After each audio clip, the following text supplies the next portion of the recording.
The library was my space, and there was just so much. To the Harbor Grace excursion with the boys to have a time.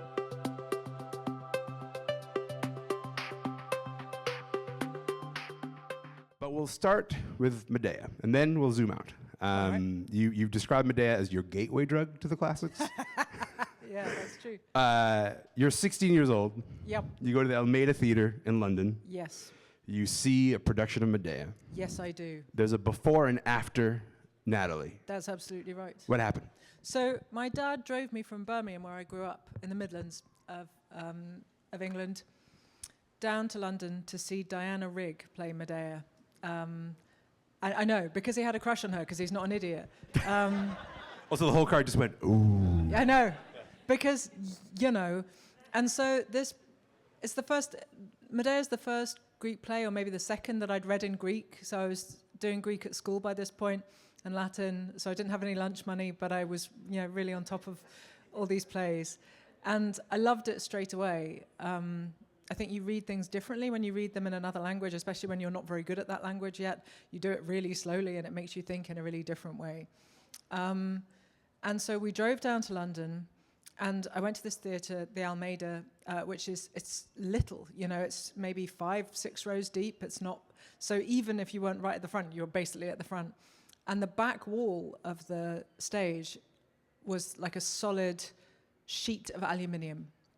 And at the end of the play, spoiler, when she has murdered their children and Jason comes on pleading for the bodies to be returned to him, and she's like, no, you were prepared to see them go into exile, so I don't care what you want. I'm taking them. I'm going to bury them. I'm the one who cared about them. He's like, at least let me see them. And Diana Rigg, she's on this chariot. I mean, obviously not a real chariot, a stage chariot that's been provided by her grandfather, the sun, Helios. And she thumped the back wall like that. And it turned out that there were 2 panels, invisible to the naked eye, of aluminium held by wire. And when she hit it, they both dropped and clanged on the back wall, and the children's bodies were behind them, right? And we all jumped like a foot in our seats. And I sat there, aged, 16, maybe 17, and thought, I'm never going to be the same again. And I fully wasn't, because now look. So yeah, I was already taking triple classics A-levels, but then I did my degree in classics. I wrote my dissertation on Medea and on Hecate, who also kills children in Euripides. I don't have children, just to clarify. And more relevantly, I didn't used to have children.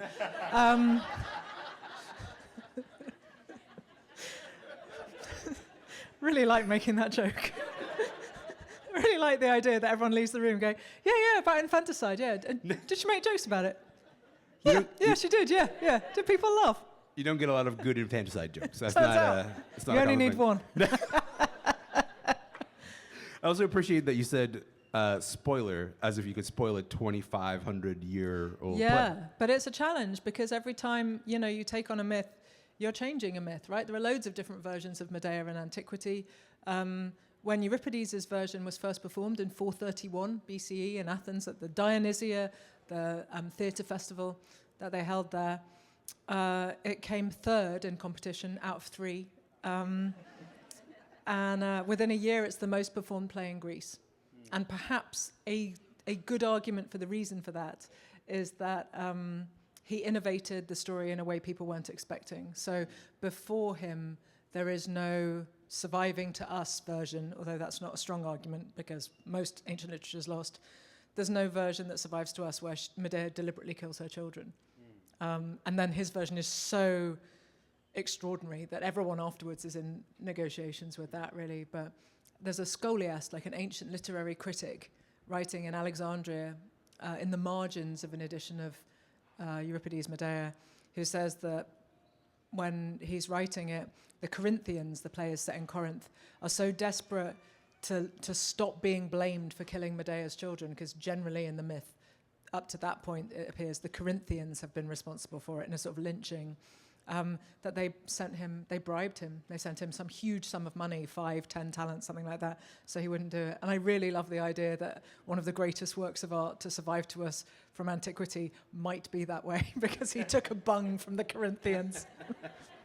I mean, I think that goes a little bit against how we maybe imagine the myths and the classics, in the sense that when you just take one step into the myths, immediately you sort of realize there's been all kinds of different variations and reimaginings of it.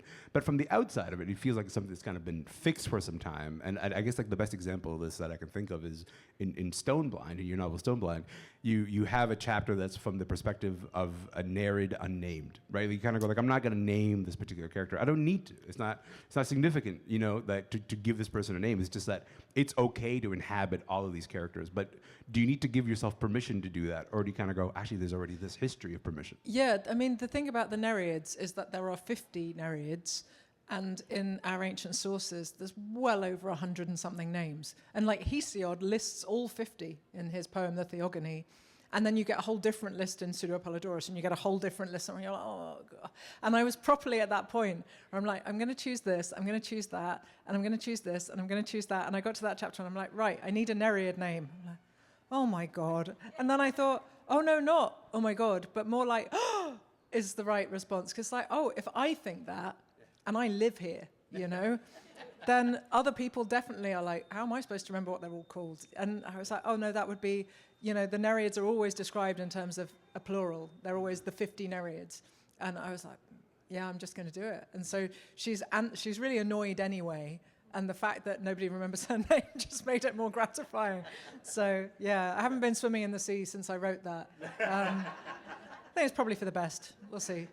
I mean, let me ask you about that idea, though. The idea of sort of giving ourselves permission to reimagine, re-inhabit these myths, because, so in Pandora's Jar, you wrote, the myths sort of hold up mirrors to us, and what we choose to sort of place in the foreground, and the characters that we allow to fade into the shadows. What do you mean by that? Well, I think myths have multiple timelines in them at any given moment.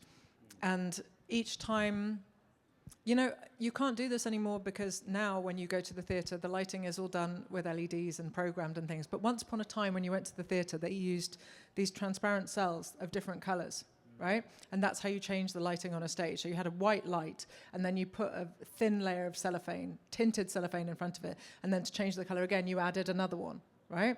And I think we should think of it more like that these myths are, well, let's take the case of the story of the Argo.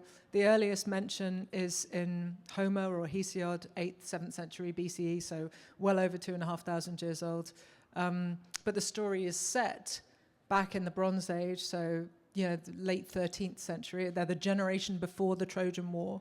And then Euripides takes on the story, and when he does that, it's framed very much through the 5th century Athenian lens. So when Medea delivers her great monologue at the start of that play, and she talks about how awful it is to be a woman, and she says, you know, you have to buy a husband at an enormous price, a dowry.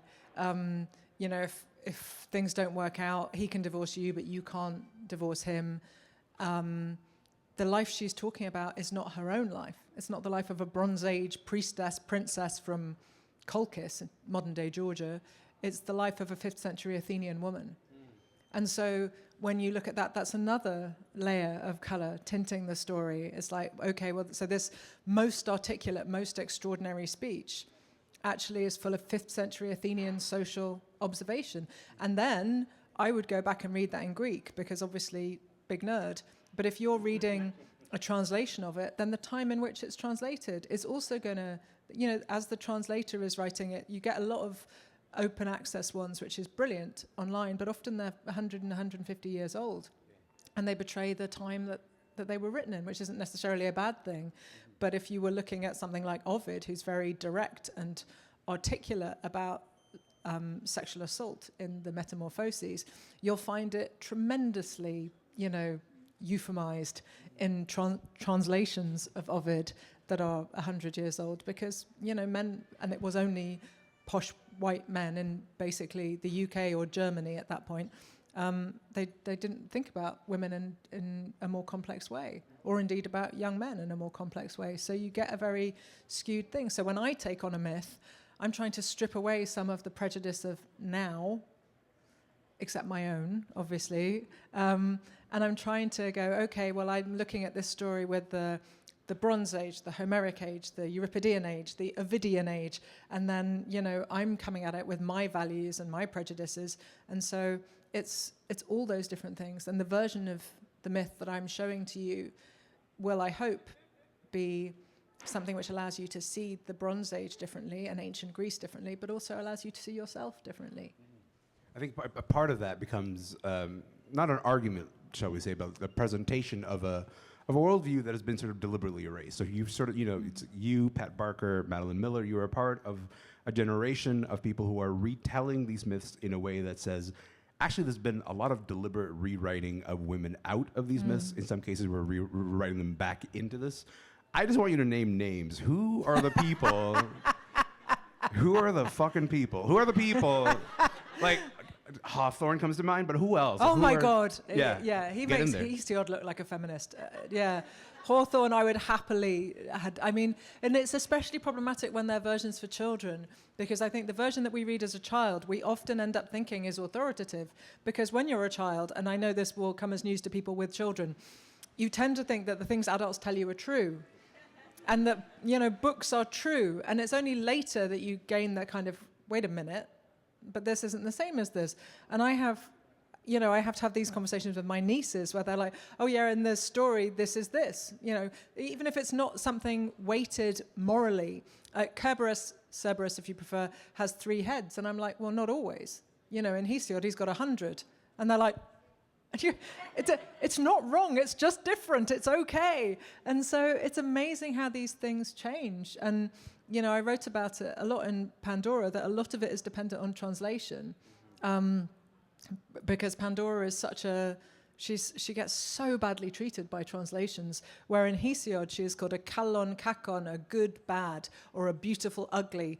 And almost all the time, until about 15 minutes ago, it was translated by usually posh old men in the UK and Germany as a beautiful evil. So the positive quality becomes visual and the moral quality is bad. And it's like, well, that's not what it says, though, is it? So it's that sort of weariness. And I'm like, oh, give it here. But the good news is, of course, that it means there were countless versions of Greek myths being written and told and retold in the 19th and early 20th century, and indeed right into the later 20th century, where women just aren't present. Even by people like Mary Renault, who you'd think would have been more aware of women, what with being one and liking them. But it's like, no, all Theseus for Mary Renault. You're like, really? Oh, come on. But the good news is there's space for me, so hooray. I mean, you talk about Pandora. It wasn't until reading Pandora's Jar that I realized that it wasn't until the 16th century that it was a box. That was before that, it was a jar. Yeah. And there's this way of sort of inheriting a story and saying, well, that's the only version of the story that exists. And then it takes a little bit of time, and also people to say, it wasn't always like that. And actually really matters that it wasn't always like that. Yeah, it does really matter. And I think one of the things that feels to me so important about kind of precision and that kind of critical thinking is we're sort of seeing it play out in real time at the moment, that it's perfectly possible in the environment that we currently inhabit for somebody to say the opposite of what they said yesterday, and not even at the moment to have to deny that they said it yesterday, because you can just say, no, it all starts here. It feels, the word Orwellian is overused, but it does feel Orwellian in the most, opening sequence of 1984 fashion possible. I think it really matters to say it used to be this, but now it's this. I think that context, that continuity is incredibly important, and we need to cite ourselves in time and place. And this sort of like willful short-termism robs all of us of context. Now, I'm under no illusion that doing this for 4 novels and 3 nonfiction books and also 12 seasons now of a radio show, I assume that comes with no pushback at all in the world. The good news is I would never know, because it's almost impossible to get hold of me. I pay somebody else to post everything else. I take all the photos and things for socials, and I write all the stuff, but I pay somebody else to man all the channels. You can't, I'm sure there are people who absolutely hate me, but I'm afraid to say I've given them almost no thought whatsoever. First of all, congratulations on Thank that. you very much. Yeah. But I think that does speak to a larger thing, right? Particularly in the realm of the classics, because I would say, as recently as maybe 50 years ago in academia, it was the ratio in terms of the number of people who studied the classics or produced scholarship in the classics. It was, I don't know the degree to which it was men to women. I do, because okay, go on. let's not say that it's 30 years since I was a student, because that makes me sound about 104, but we it won't is. say that. Okay. And then men outnumbered women doing classics in Cambridge, where I studied, 4-1, and now it's the opposite way around.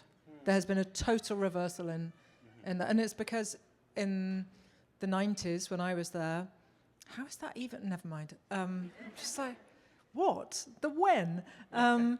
Then there was still an expectation that you would do Greek and Latin, and the vast majority of Greek and Latin teaching, even then, was in private schools, fee-paying schools. And now, lots of universities, Cambridge among them, have made it possible for you to start studying the languages from scratch at university, or to do a version of a classics degree where you don't have the languages unless you choose to. And that means that access has just become vastly more. And there are people who've been pushing back vociferously against that, because they feel, a position which I kind of instinctively hate, but I feel some sympathy for, because I don't want the study of the languages to die out either. Without studying Latin and Greek, eventually, we need some people to do it, because that's how the scholarship of the text will progress. But the idea of limiting a subject to people whose parents could afford to pay for their education when they were like 11 is obviously insane. So it's like we have to make it possible for people to learn the languages later in life. And of course, it's easier learning languages when you're younger. There isn't an easy answer, but the answer is literally never going to be, I hope more people don't get to study my subject. We should shut the gates and bar the doors. So we've just got to sort our way through it, I guess.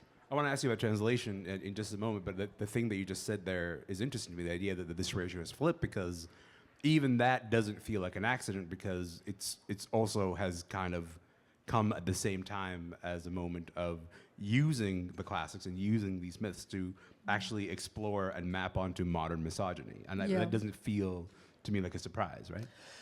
Not really. I mean, I'm afraid that classics has been used and abused by people for as long as it's existed. So, in antiquity, societies were mapping themselves onto earlier societies, sometimes in a good way and sometimes in a bad way. The Romans obviously build themselves a foundation story. Well, they build themselves two. One is Romulus and Remus, and the other is that Aeneas fleeing Troy makes it to Italy and settles there. So then they've got 500 years between them, and they're like, I don't know, how many kings is that? Like 12? Let's say 12. And they're so pragmatic, aren't they, the Romans? But they want to make themselves part of the world of Greek myth. That gives them a sense of continuity and sort of authority. And yet at the same time, they have literally conquered Greece. Greece is a subject state. It's such a strange, it's really hard to think of another instance where that, where a subjugated country, as Greece was to the Romans, exerts such a powerful intellectual hold over them, but it does. And then, of course, the most obvious example of classics being misused in the modern world, I guess, is probably Mussolini.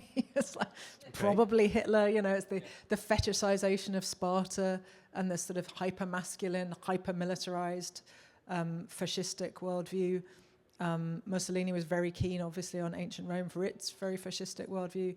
But watching how the world of classics gets co-opted in current culture wars is, it's heartbreaking. And at the same time, if you're not paying attention, then you're not fighting it, I suppose. So my feeling is, as it's always been, that you cannot cede the ground to the worst people so that they can. It's like, why would we give classics to people who barely deserve house room? I'm not letting the worst people with the worst ideas about everybody around them and the society in which they live have the joy of reading my stuff. Why would I? Why would I?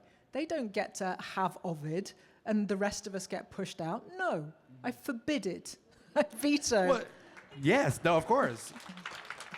What I like about that expression, Natalie, is anger. Like I'm sensing, and I think there's anger. That's my secret, Cap. I'm always angry.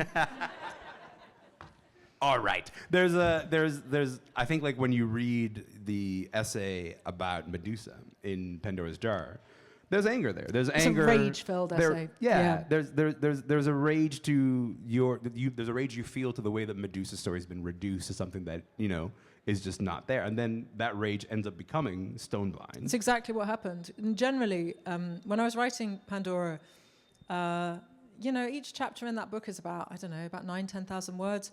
And each time I was like, oh, I could write a novel about this person. I'm having such a nice time. And sometimes I had already written a novel about that person.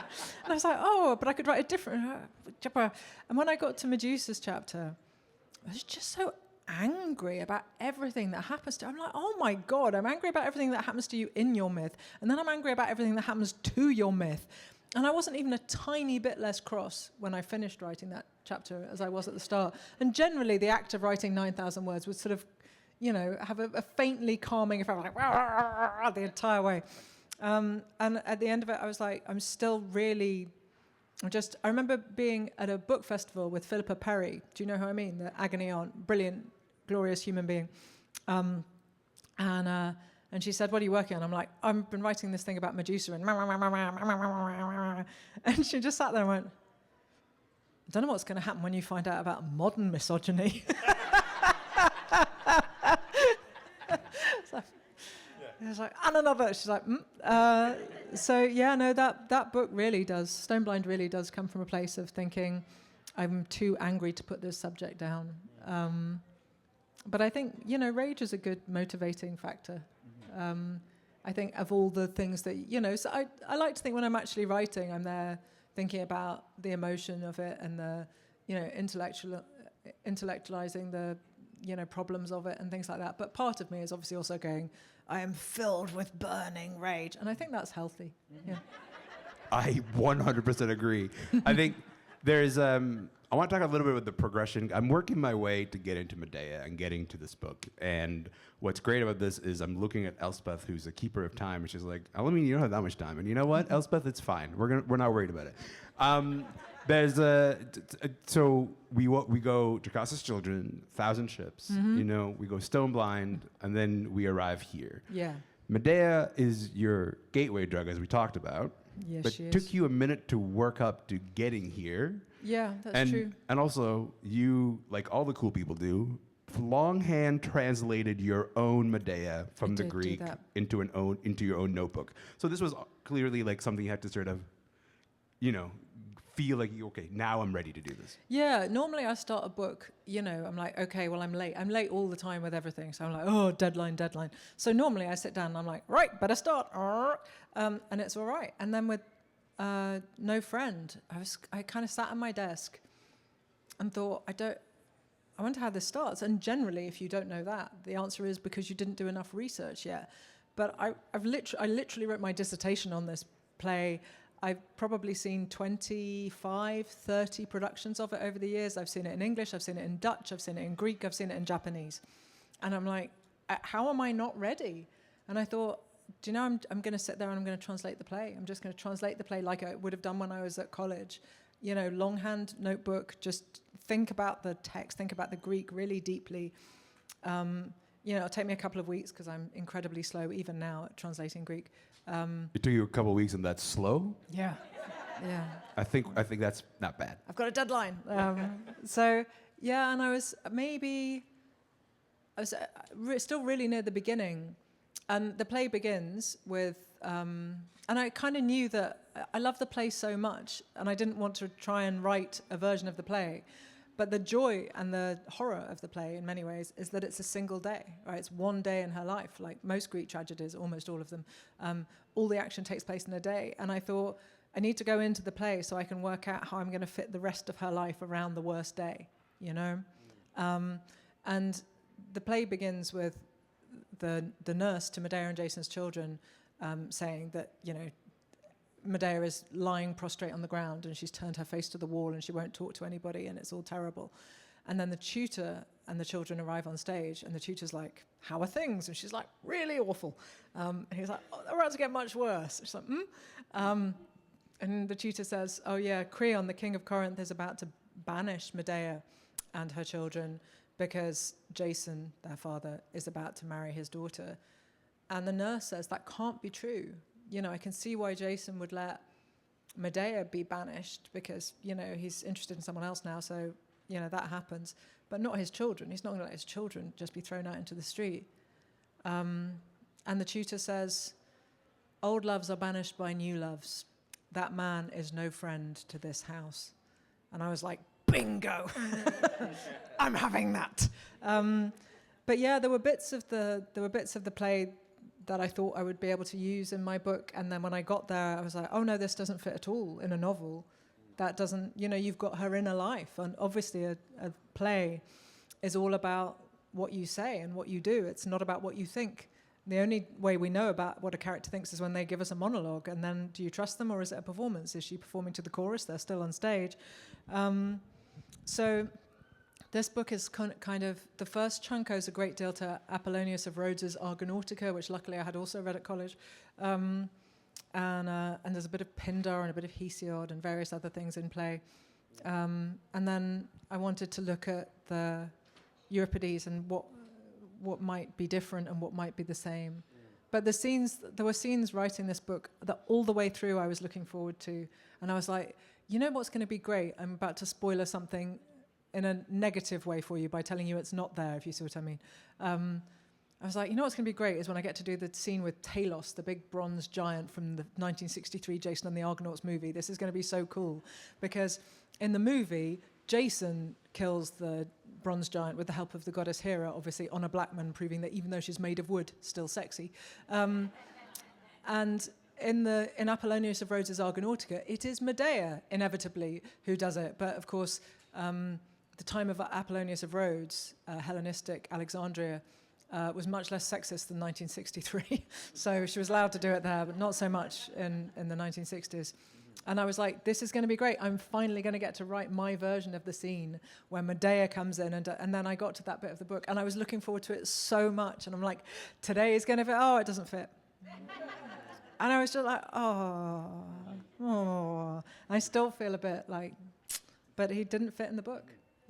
I think one thing that does fit in the book, and you have also performed this on Instagram Reels, which is great, is your translation of Medea's speech to the women of Corinth. And just to read the part that kind of just sticks out, that kind of just knocks you right off your feet.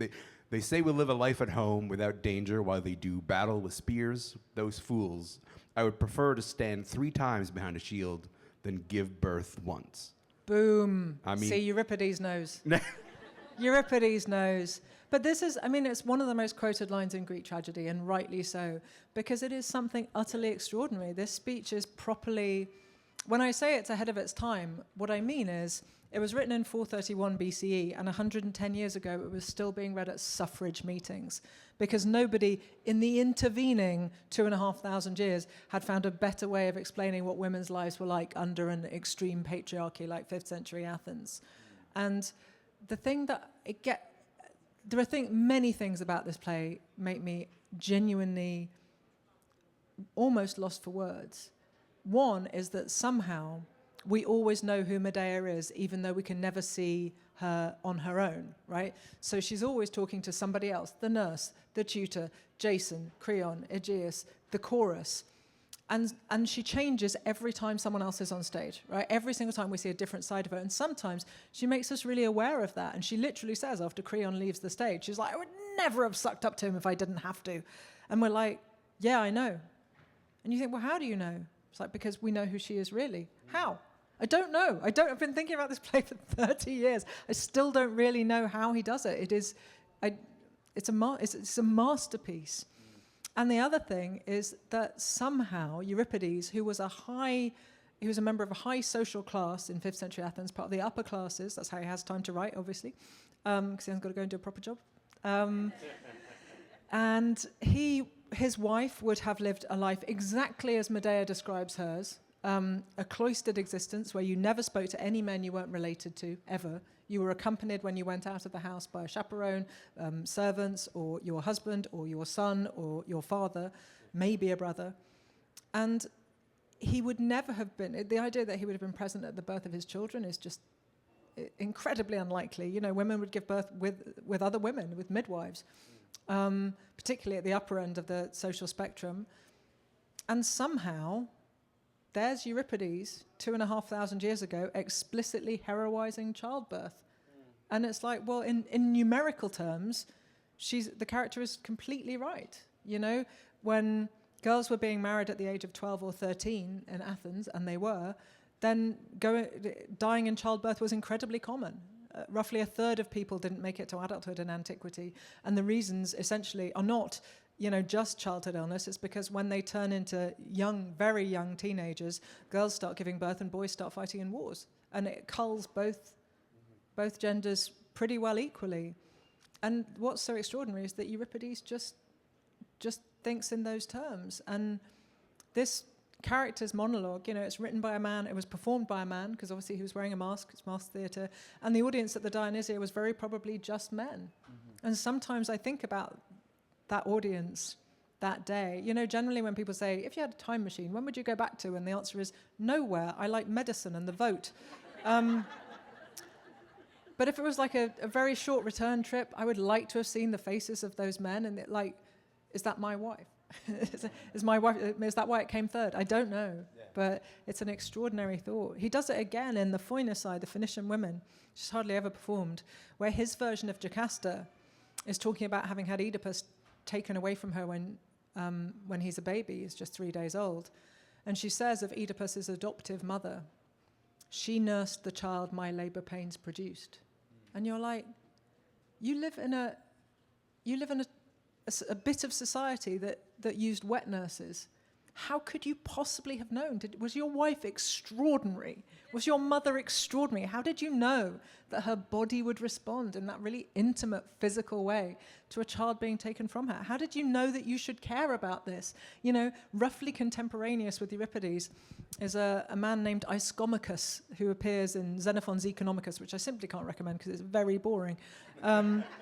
But at one point in their conversation, Ischomachus and Socrates are talking, and Socrates says, is there anyone, just conversationally, is there anyone in your acquaintance who you have less conversation with than your wife? And Ischomachus says, no, I don't think so. And they carry on. Like, that's just, yeah, that's right. So that's the part of society that Euripides belongs in, and there he is, explicitly articulating the lives of women on that stage through the mouthpiece of a female character who has, in my view, never been equaled in the theatre. I think the other part that really sticks out for me is that there is a deep understanding of the politics of being a refugee, right? Like the politics. So much. And that would have been also surprising for someone of his social class. And that also comes out so much in your book, the idea of Medea sort of like trying to navigate a world where, I think I wrote down the quote. The quote is like they wouldn't forgive a local, let alone a foreigner. Like the idea that her crimes, and to be clear, she has committed some crimes. Just a couple. Just a few. The ways that she's seen and she's being received are completely colored by her political status. Yeah, absolutely. So it's an example of a play which focuses very much on the Greeks in antiquity love binaries, right? So they really enjoy the idea that there are like men and gods. There are men and animals, but you don't very often get the set of three. There are enslaved people and free people. These are crucial differences, men and women. And they literally use a different word for a man, meaning mankind, anthropos, versus man as opposed to God, and man, aner, as opposed to woman, gune. So they even change their language to keep these binaries working. And one of their big binaries is this idea of whether you're Greek or non-Greek, even though the word Greek is later, it's Roman, so they would have said they're from Hellas.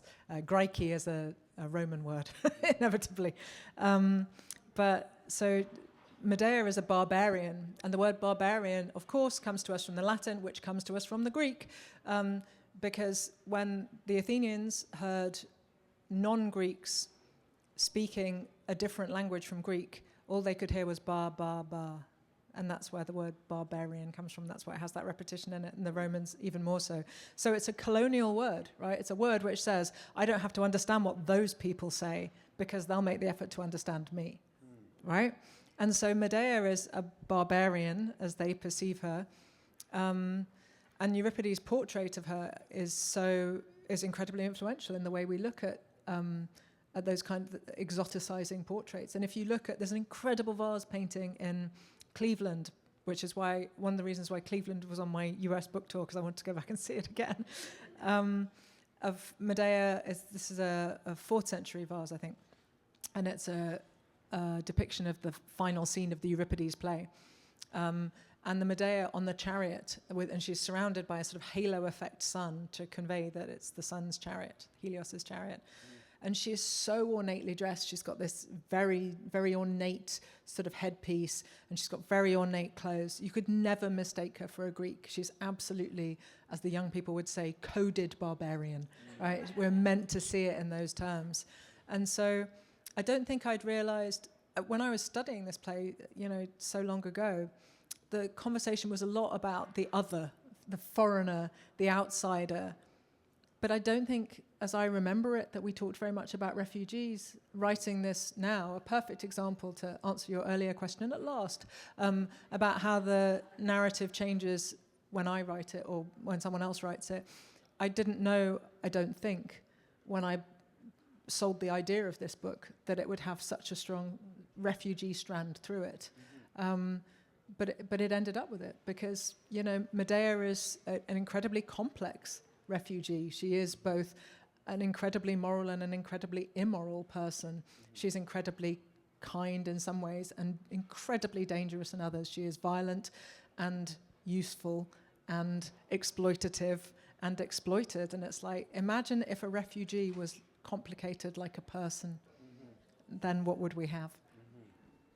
I'm loath to ask any Jason questions whatsoever. No, you should. I'll ask one. Jason's a little bit different than a lot of the other heroes that we have. Yes. In the sense that you have Odysseus and he's trying to get home, but he spends, of the 10 years he's trying to get home, he's like, every island has a woman and I should visit all of them. You know? And I was like, baby, you should just get home, guy. But scenic route, eh? Yeah. But Jason's a little bit different. He's very persuasive. He's very charming. He's very people want to do things for Jason, they it do. seems. Yeah. Yeah, no, they absolutely do. And this is right from his earliest portrayals, really.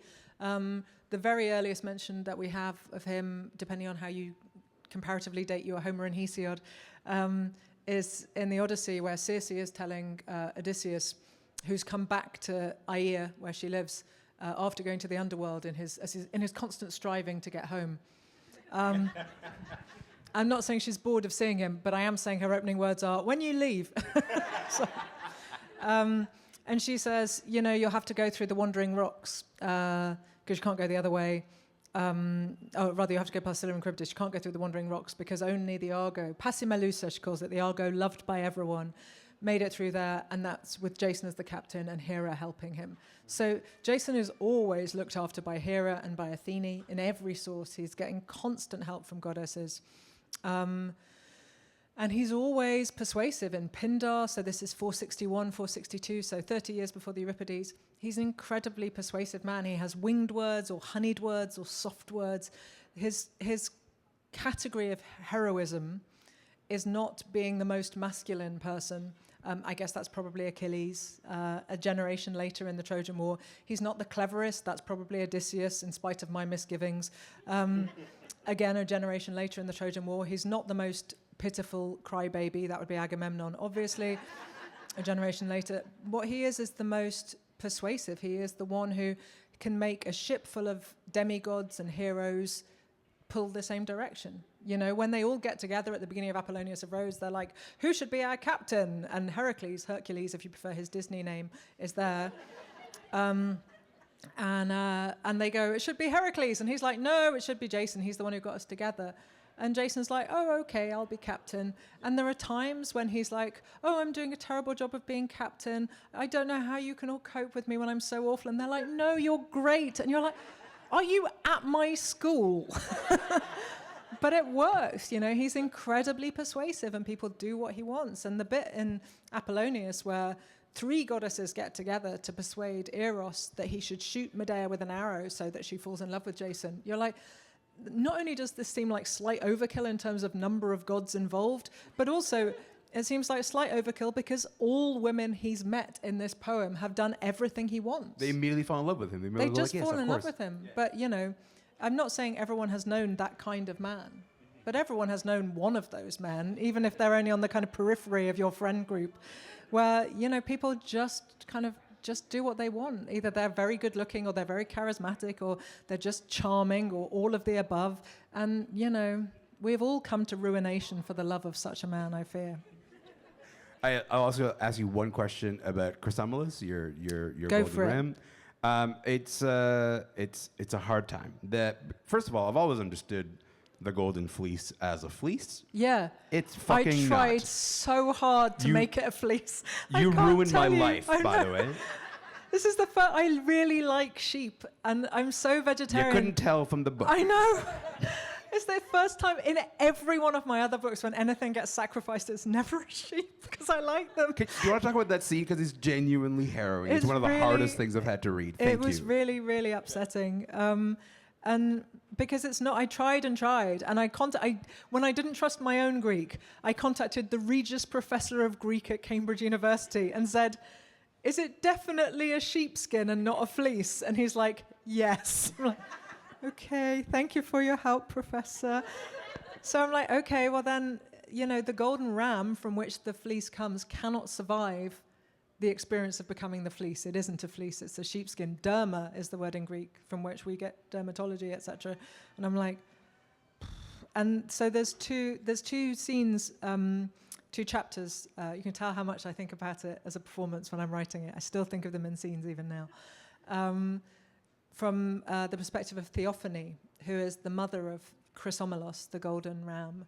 And the first one is the story of how she is essentially kidnapped, as I would perceive it, but given to marriage, as the ancient Greeks would have perceived it, to Poseidon, the sea god. And he behaves, even by the standards of Poseidon, which are seabed low at the best of times, I would say, Mariana Trench low, then he behaves pretty appallingly.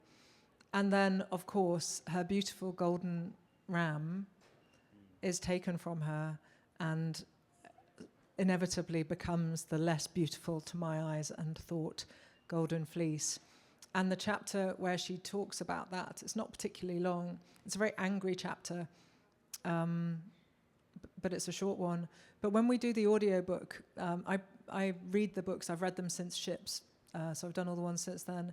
And my audio producer, Lydia, is an unbelievably zen person. She runs ultra marathons. She can run 150 miles overnight. She's just, the way of extreme athletes. They're always just like, yeah, whatever, nothing throws them. And when we came to record this one, I was fine until the last bit of Hypsipyle and her dad. And then I was an absolute wreck. And then, and by the end, I might add, I am crying so hard I can barely get the words out. And Lydia is crying so hard she can't tell me to retake. But I was all right doing Theophany because to my mind she was angry, but Lydia was just in pieces. It turns out we all love the golden ram. It's a little bit of comfort to me that it ruined your life too. Yes, it did. Yeah, it fully did. I think about him all the time. I still feel really bad.